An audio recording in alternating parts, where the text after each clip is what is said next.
Hello and अस्सलाम वालेकुम। आज का जो मौजू है वो है एंटीबायोटिक रेजिस्टेंस के हवाले से कि एंटीबायोटिक रेजिस्टेंस क्या है, कैसे डेवलप होती है और इसका हमारे नस्ल पे या हमारे ऊपर कितना बड़ा नुकसान है और इसको कैसे डायग्नोस किया जा सकता है और एंटीबायोटिक रेजिस्टेंस की मेन वजह पाकिस्तान में क्या बन रही है। तो पूरी वीडियो लाजमी देखें।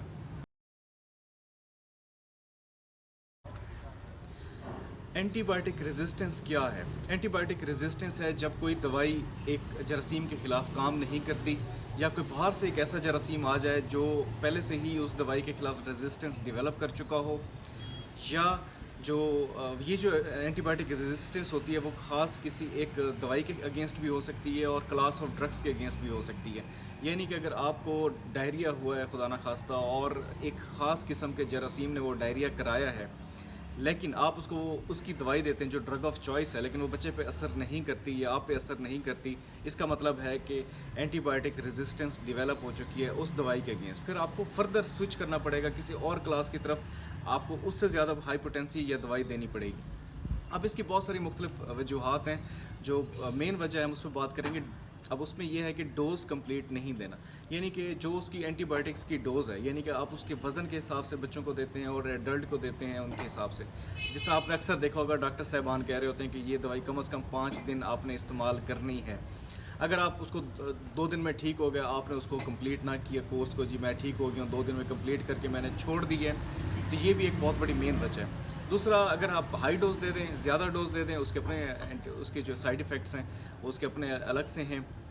इसके अलावा जो एंटीबायोटिक्स का बेदरेग इस्तेमाल है, यानी कि थोड़ा सा नज़ला ज़ुकाम हुआ, आपने एंटीबायोटिक उठाई और खाना शुरू कर दी, या आप जो है ना उठा के डॉक्टर के पास ले गए और उसने कहा कि जी मुझे सही करें, हर सूरत कल मेरी मीटिंग है, एंटीबायोटिक का कोर्स उन्होंने शुरू करा दिया, थोड़ा बहुत मसला हुआ और आप जो है ना एंटीबायोटिक लेके खड़े हैं। या अगर आपको डायरिया हो गया और किसी ने आपको मशवरा दिया कि मुझे डायरिया हुआ था, तुम डॉक्टर के पास ना जाओ, ये दवाई मैंने खाई और मैं ठीक हो गया, और वो जो है ना सिप्रोफ्लैजल जो है ना 5 दिन के लिए उन्होंने भी इस्तेमाल करना शुरू कर दी, ये भी एक बहुत मेन वजह है।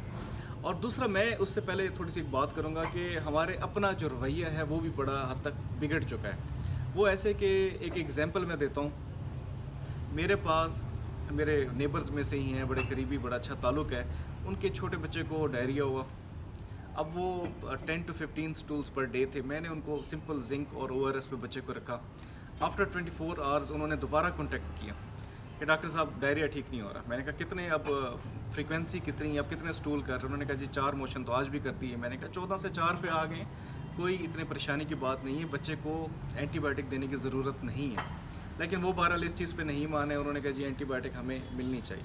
अब ये जो रवैया है कि बच्चा थोड़ा सा बीमार हुआ और हमने उसको जो है ना फ़ौरी ठीक करना है, हम उसको टाइम नहीं दे सकते, या वो एडल्ट बीमार हुआ हमने फ़ौरी ठीक करना है, ये जो रवैया ये कंपेल करता है एंटीबायोटिक का ज़्यादा इस्तेमाल, और वो बनता है एक रेजिस्टेंस की तरफ। तो ये मैं ये समझता हूँ कि एंटीबायोटिक्स का बेदरेग इस्तेमाल, हम एक एटम बम है जो हम अपनी नस्ल पे गिरा रहे हैं, उनकी जो एक इम्यूनिटी लेवल है उसको ख़त्म कर रहे हैं।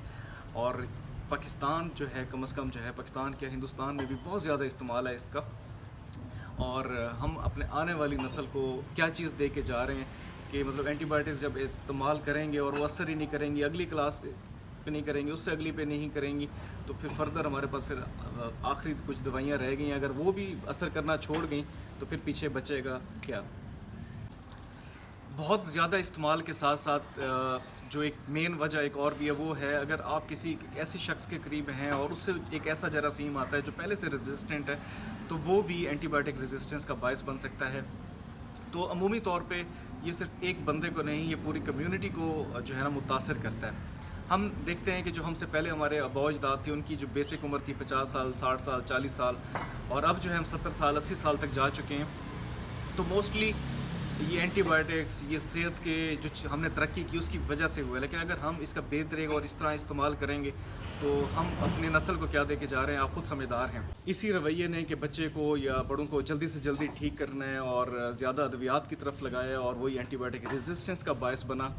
इस पे मैं थोड़ा सा कहूँगा कि अपने करीबी डॉक्टर से रजू करने के बाद हमेशा मेडिसिन खानी चाहिए, सेहत पे कभी भी कंप्रोमाइज़ नहीं करना चाहिए।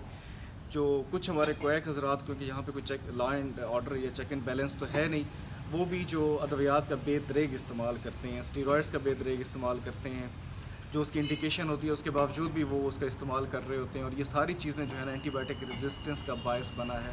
دوسرا ہماری یہ ڈیمانڈس کہ ہمارے بچے کو یا ہمیں فوری ٹھیک کیا جائے، اور ڈاکٹرز نہ چاہتے ہوئے بھی بہت سارے دیتے ہیں، بہت سارے دے بھی دیتے ہیں، جو وہ بھی رویہ جو ہے ڈاکٹرز کو بھی اپنا تھوڑا سا ٹھیک کرنا چاہیے اس حوالے سے۔ تو کوشش کریں ہمیشہ اپنے قریبی ڈاکٹر سے رجوع کریں، اسپیشلسٹ سے رجوع کریں، اور اپنی ادویات جو ہے ہمیشہ بغیر کسی ڈاکٹر کی پرسکرپشن کے کبھی استعمال نہ کریں۔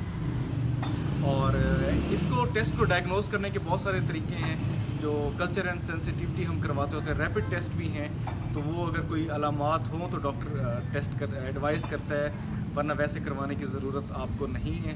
لیکن بہرحال میری آپ سے یہی ہے کہ درخواست کہہ لیں، عرض کہہ لیں، یا جو بھی ہے اپنے بچوں کا خیال کریں، اور اینٹی بائیوٹک کا بے دریغ استعمال وائرل ڈائریا میں، وائرل ایک فلو میں کم از کم یہاں پہ تو کم از کم جو ہے نا آپ اس چیز سے بچ سکتے ہیں کہ اینٹی بائیوٹک نہیں دینی۔